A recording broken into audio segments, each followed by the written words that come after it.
All right, we're going to talk about taking a derivative of the inverse of a function. We're going to talk about the general concept. I'm going to show you a formula, and then we're just going to follow the formula. But let's make sure we understand the concept. So the definition of an inverse, so no calculus here, just the definition of an inverse. A function g is the inverse of f if f of g of x equals x and g of f of x equals x. Now you should hopefully remember this from pre-cal when we found inverses to verify that something was an inverse of each other. We did f of g of x and g of f of x, and they had to give you the same thing. So each composite function has to be equal. The function g is denoted by f to the negative 1 of x. Now that doesn't mean 1 over f. That means that it is its inverse. Just like sine to the negative 1 doesn't mean 1 over sine, it means sine inverse. Okay, so let's talk about this. Let's look at this table off to the right. It says the graph of f contains the point AB if and only if the graph of f inverse contains the point BA. So the other thing that you should remember from pre-cal is when we found inverses, we would switch the x's and the y's. The domain becomes the range and the range becomes the domain, and then we would solve for y. So I have a table. I have x's, I have f of x values, and I have g of x values. So two completely normal functions, okay? So part A says I want a table of values for the inverse of f. Okay, well remember the x's become the y's and the y's become the x's. So the y values of f of x become the x values of f inverse. And the x values become the y values. Same thing for g.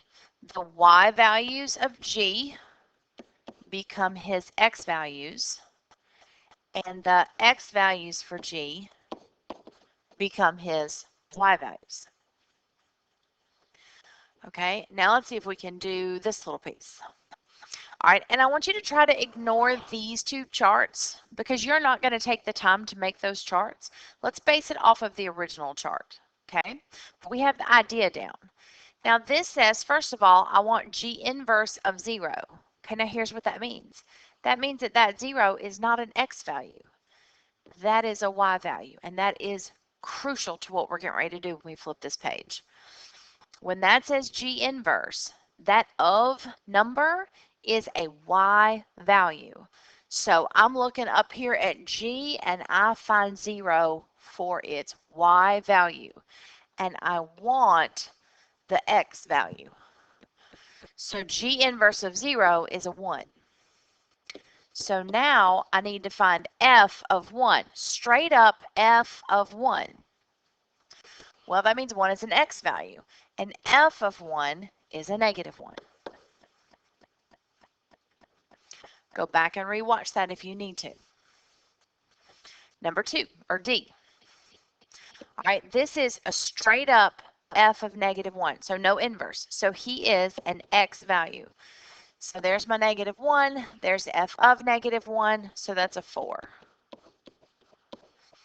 So now I want f inverse of 4, okay, because that is an inverse. This is not an x value, this is now a y value.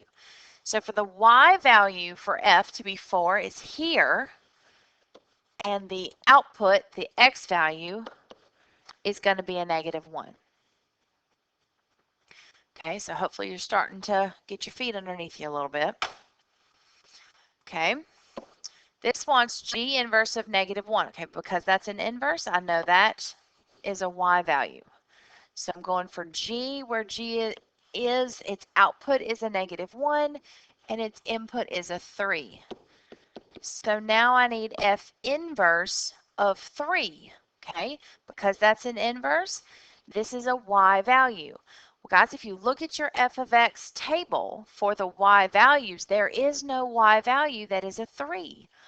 So this f inverse of 3 is undefined to our knowledge because that table is the only information that we have about that function. And I don't have an x value to go with that y value. Okay. F inverse of 4. That means it's an output, so that's a y value. And so that's going to be a -1. G inverse of -1 is going to give me a 3. Okay, no calculus involved whatsoever. Just making sure that you understand inverses. Okay. So now here we go. Here's our definition. We have f inverse of x prime. So f inverse of x, this is the derivative of the inverse. Okay, and here's what that equals. That equals 1 over, and you'd be amazed at how many people forget the 1 over part, f prime of f inverse of x.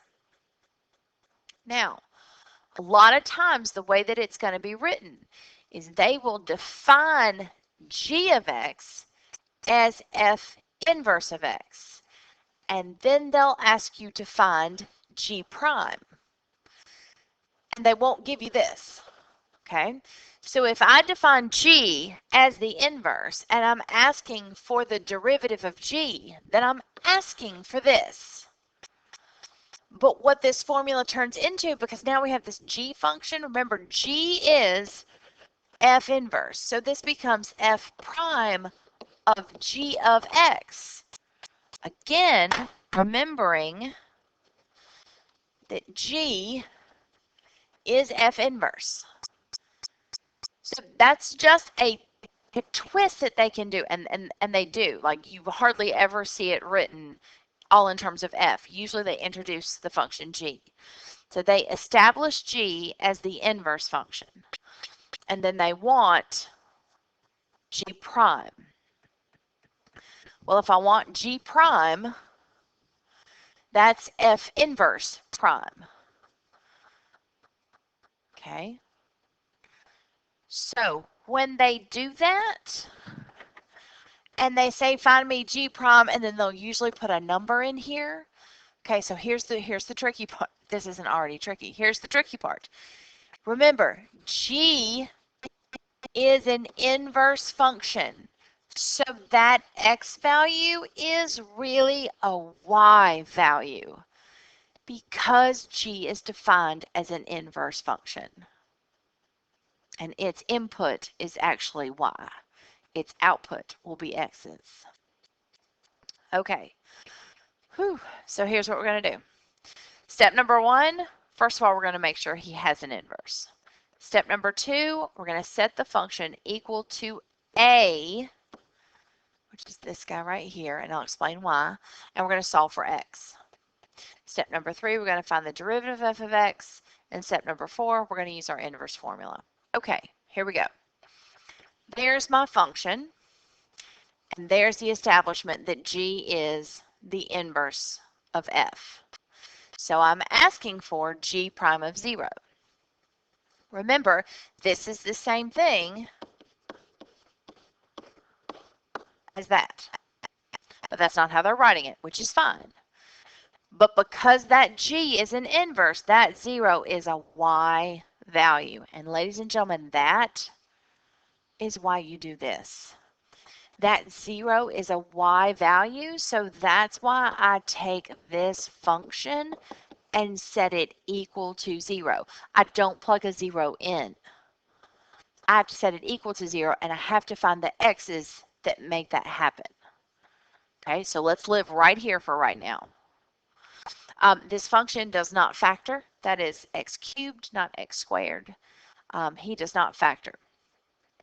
If this was calculator inactive, normally this is where I go grab my calculator, and I would go see where he crosses the x-axis, and I would use those values and put them on the shelf, and do synthetic division to prove that it goes.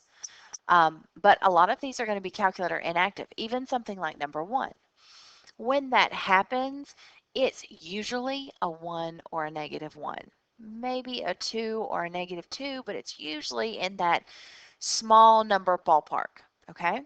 So I'm going to try a 1 and see if it works. Now I'm going to do synthetic. I see that there's a hole. So I have 1, 0, 1, -2. I'm going to roll with synthetic.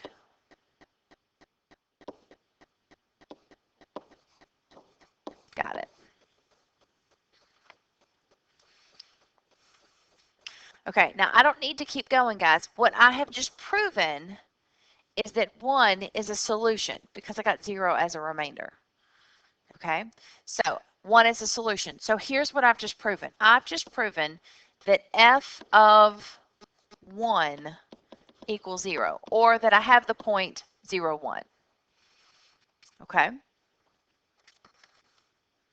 so now what I'm going to do is I'm going to do step number 3, which is find the derivative. Okay, so here we go. That's easy. F prime 3x squared plus 1. Okay, the next thing I'm going to do is I'm going to find the derivative at 1.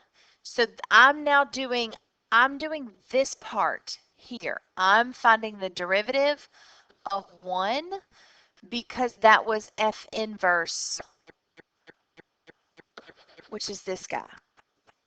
This part right here is this part right here. That is all to poop out that point. Once I have that point, I need my x value. They gave you the y value.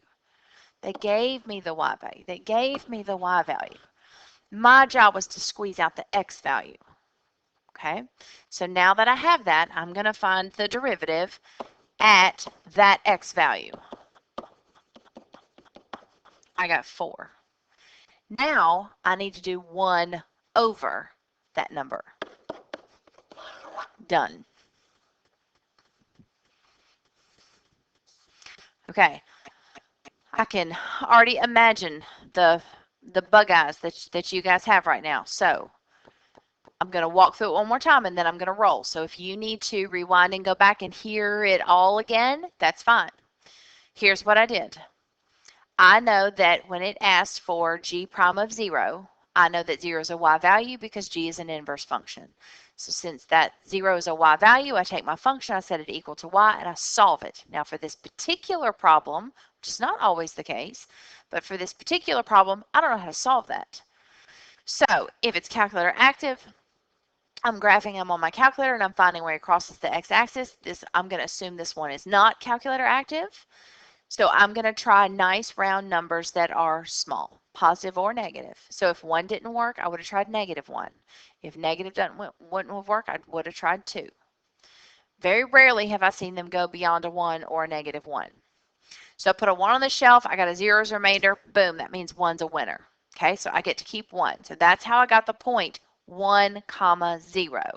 The 0 came from the original problem, not the fact that my remainder is a 0. It came from the fact that I was plugging in a 0 or setting it equal to a 0. So I'm after that 1 value. So then I find the derivative and then I plug in a 1 and then I do 1 over that number. Okay, so you guys can see, like, I'm not really plugging it into the formula. I'm using the formula kind of to guide my steps. Okay. All right, number 2, find the derivative of the inverse of f. Okay, find the derivative of the inverse at 2. Okay, so in other words, this means find me the inverse derivative at 2. Okay, so think about it. That 2 is a y value. So the first thing I'm going to do is I'm going to take my function and set it equal to 2. Now, I know how to solve this. I'm going to square both sides, and I'm going to add 4. I got 8. That makes the point 8, 2. Make sure you're okay with that. All right, so now what I'm going to do is I'm going to go find the inverse. Nope. try that again. I'm going to go find the derivative, and I'm going to plug in an 8. And then I'm going to do 1 over that number. So f prime of x equals, let's see, 1/2 x minus 4 to the negative 1/2 times the inside, which would be a 1. So that's all good. So this would be 1 over 2 square root x minus 4. So there's my derivative. Now I'm plugging in an 8. 8 minus 4 is 4. Square root of 4 is 2. So that's a 1/4. Now, here's the problem. A lot of people see a fraction and they're like, oh, it's already over 1 or under 1. That's great. No, it's not. All you have done is found the derivative at that x value. You now still have to do 1 over this value, which is actually going to give you a 4.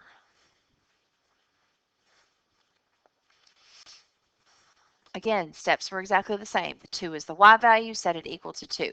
Solve for x. I could do that algebraically. Take that original function, find his derivative, plug in the x value that we got, which was an 8, get that value, and then do 1 over that value. All right, number 3. Tell you what, pause me. Try number 3 on your own.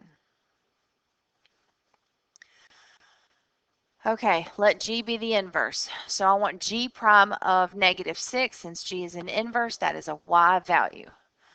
So x cubed plus 2 equals -6. X cubed equals -8. Cube root both sides. And I get a -2, which means my point is -2, -6.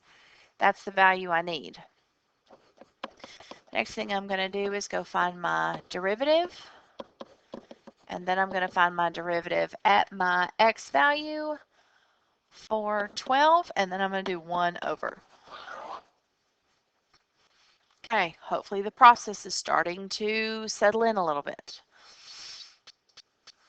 All right. It says given f of x equals 4x minus 3, f prime of 2 equals 4. Okay, that's sort of like a odd piece of information. But okay. Find the value of the derivative of the inverse, which makes him a y value.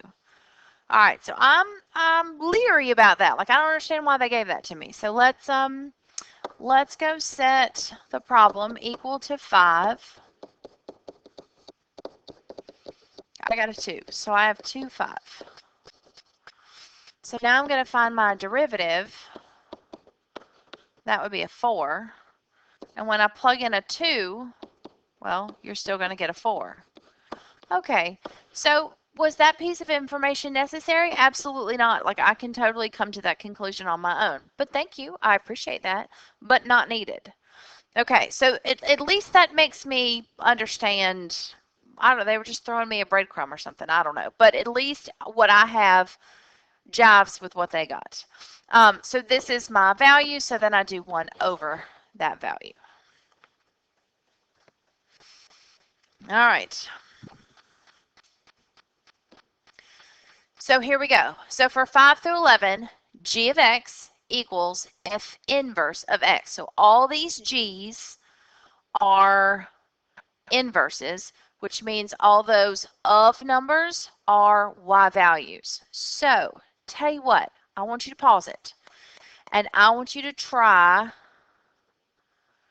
through 10 on your own. And you can do one and then hit play and watch me and then hit pause, or you can do all 10. I don't care. But I want you to attack these on your own, okay? Because when I do them, I'm going to move quick like you have already done it and you're just checking your work, okay? So pause me. All right, that's a y value. So x squared equals 9. Square root both sides, that gives me a plus or minus 3, which is odd to have 2 x values. But then I'll look at that little nugget of information, and that says, okay, I only want the 3. So now I have the 0.39 but I'm after that x value. So now I'm going to take the derivative, and then I'm going to take the derivative at 3, and then I'm going to do 1 over. Okay, that is a y value. So x cubed minus 1 equals 7. X equals 2, so 2, 7. After the 2, f prime 3x squared, f prime of 2, 4, 12, so 1 over 12. All right, they're giving me that little nugget, so maybe he'll come in handy. Here we go. Yep, we're going to need him. X squared equals 25, plus or minus 5, but I have to be greater than or equal to 0, so just the 5. So my point is 529. After the 5, so f derivative, f prime of 5, 1 over.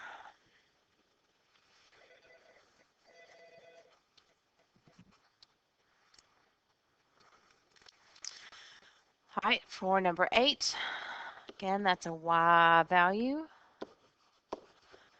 So 2x cubed plus 5x plus 1 equals 8. Oof, okay. So he is cubic, so I can't factor him, but I'm going to get him equal to 0. And then I'm going to do synthetic, and I'm going to start with a 1. Watch out for the hole.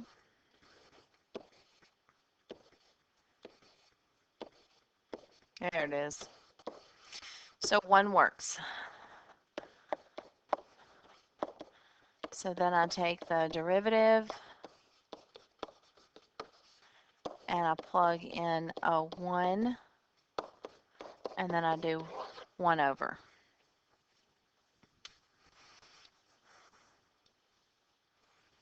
Okay. Y value, so 3x cubed. Oh, yay, it's another cube.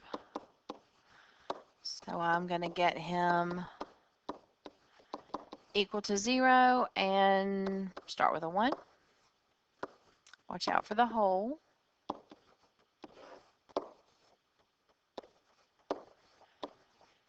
Yep, there it is. So 1 works.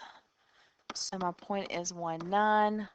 I'm going to find y prime and plug in a 1 and get an 8. So 1 over 8. Let's see, that's a y value, so 8 over x cubed equals 1. Multiply both sides by x cubed and cube root both sides. And remember, you don't have a plus or minus when you cube root both sides. That's only on even roots. So that is my x value. I'm going to rewrite that. Negative 24, if I can write it right, x to the negative 4th. Plugging in a 2. So negative 24 over, because it's a negative power, 2 to the 4th. 2, 4, 8, 16, which reduces by 8 to negative 3 over 2. Don't forget to put 1 over, which would make it negative 2/3. But I guarantee negative 3 over 2 would be a choice if it was multiple choice. Don't forget the 1 over part. Especially easy to forget if you end out with a fraction before you do that step. Okay, number 11. Holy cow, that's to the 7th power. Find the derivative of the inverse at 3. Okay, so 3 is a y value. Accurate to 3 decimal places. All right, I would think this one would be calculator active. Minus x squared plus x minus 5 equals 3. I'm going to kick the 3 over. All right. Now I need to know where this sucker equals 0, and it says 3 decimal places, so I don't think that's going to be pretty. So let me show you a trick. Grab your calculators. Okay, so once you've got your calculator, type in our function into your y1. So pause me while you do that. Okay, now that you've got him typed in, I want to know where he equals 0. So here's what I'm going to do. I'm going to type that into my y1, and I'm going to type equals 0 into my y2 because I need to know where, in theory, y1 equals y2, where that function equals 0. So I'm going to go to my calc, which is above your trace, and I'm going to do intersection of these two lines. Okay, so that's why I had to type the 0 in. Just makes it kind of nice and easy. So number 5, so intersection. I think there we go. So he crosses, they cross. So on mine, it's really easy to see because I have a blue line, that's the curve, and then the y equals 0 is the red line, and I'm trying to find where they intersect. So I am going to get close to that. Oh, too far. First curve, second curve. I don't want to guess, so I hit enter. Boom, there it is. So 1.1063959. Okay, now I know it said to 3 decimal places, but it's not this number that they're talking about. It's your final answer. The problem is the multiple choice, which you probably have already experienced.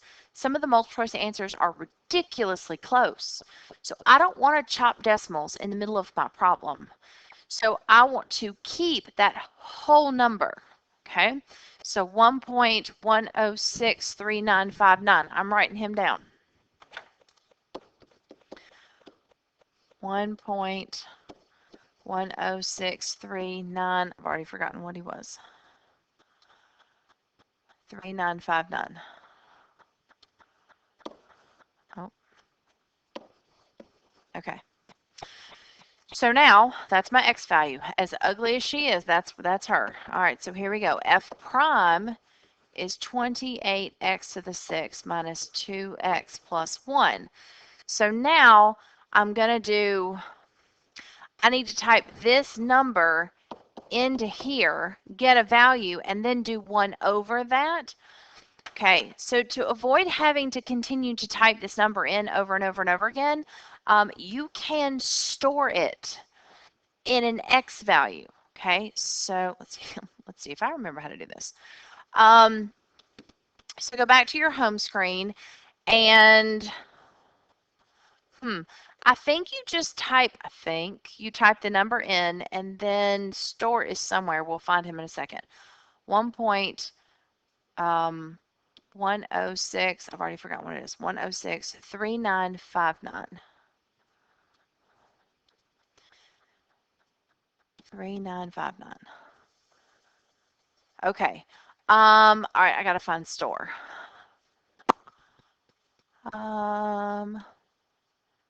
Math maybe? No.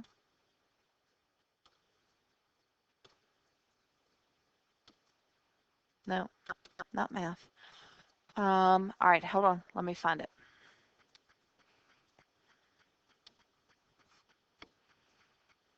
Okay, so y'all are all probably rolling your eyes at me because it's sitting right here on your keyboard. It's to the left of your number 1.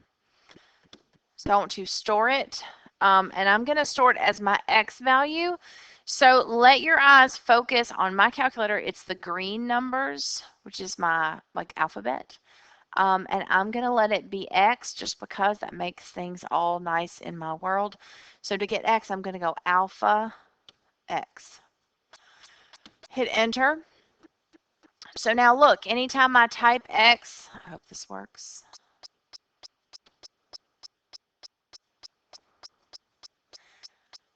We'll see. I think it's going to give me that number. Okay, so here we go. So now I'm going to type 28x to the 6 minus 2x plus 1, and it should be typing in that number as we go. So fingers crossed. Here we go. 28x. Why does it do that?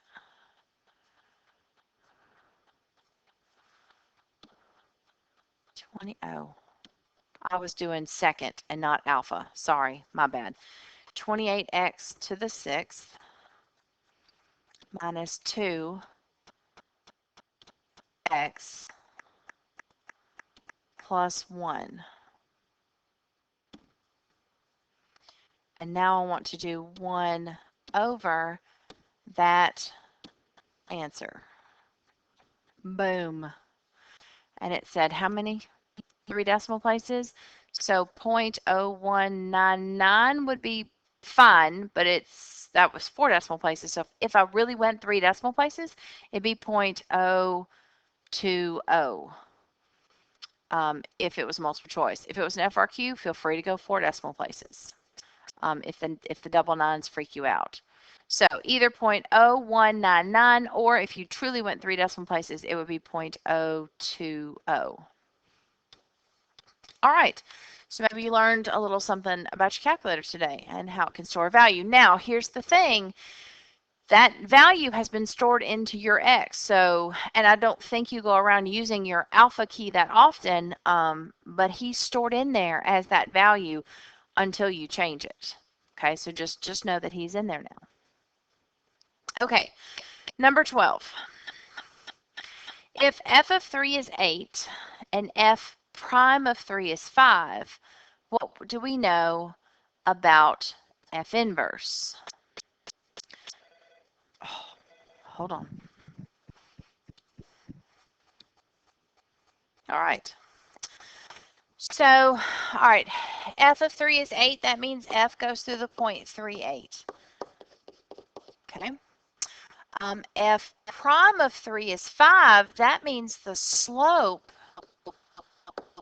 of f of x is 5 at the point 38.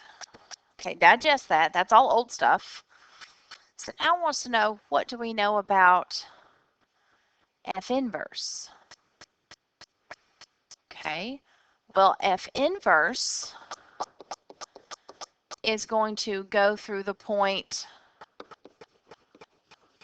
Remember, x's become y's and y's become x's. So he goes through the point 8, 3.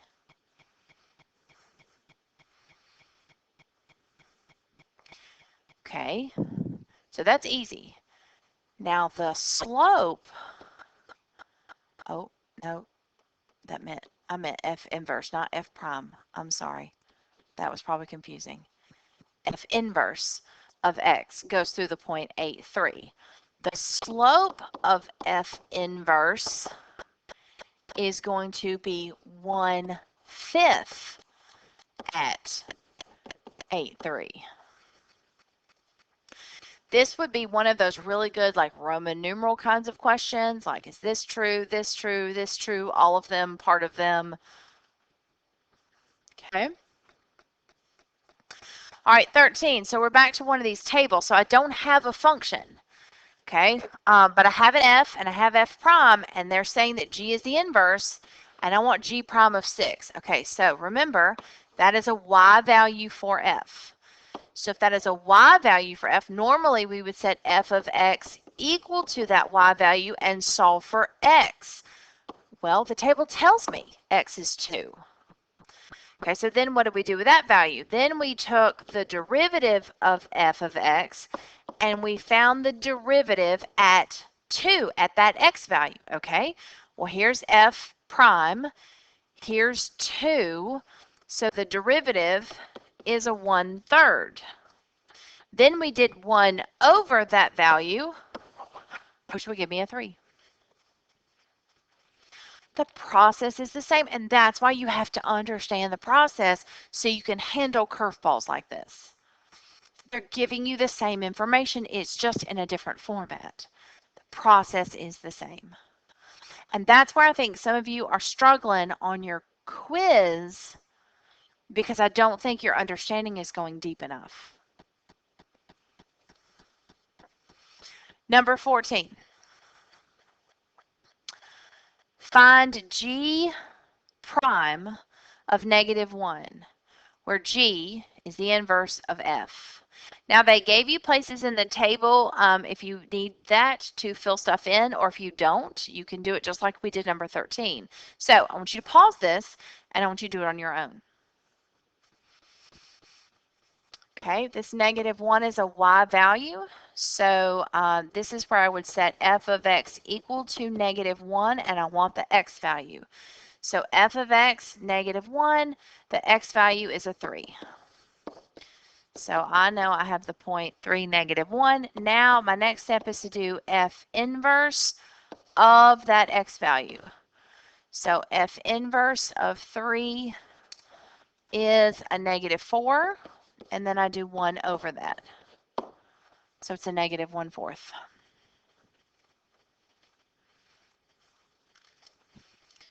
Okay, last one. Inverse derivatives by tables. Use the table at right to find the indicated value. State the ordered pairs for the inverse function in the column provided. Oh, and for the inverse function G inverse in the column provided. Okay, so we're not going to do the column. Let's just do the two problems, because the column is to help guide you through the problem, but I think we'll be okay. So make sure you understand what it's asking. I want the derivative of f inverse. This one wants the derivative of G inverse. Okay, so be careful. Okay, so pause it. See what you can do with these, with both of them. Okay, 4 is a y value. So this is where I would take f of x and set it equal to 4. So f of x equals 4. X value is a 2. Now I need to do f prime of 2. F prime of 2 is a 1, and 1 over 1 is 1. Okay, y value. So let me find where g of x equals -3. G of x equals a -3. Its x value is a 2. So x equals 2, or the point 2, -3. 2. So now I need g prime of 2. So there's 2. G prime of 2 is 2. And then I do 1 over it. Okay.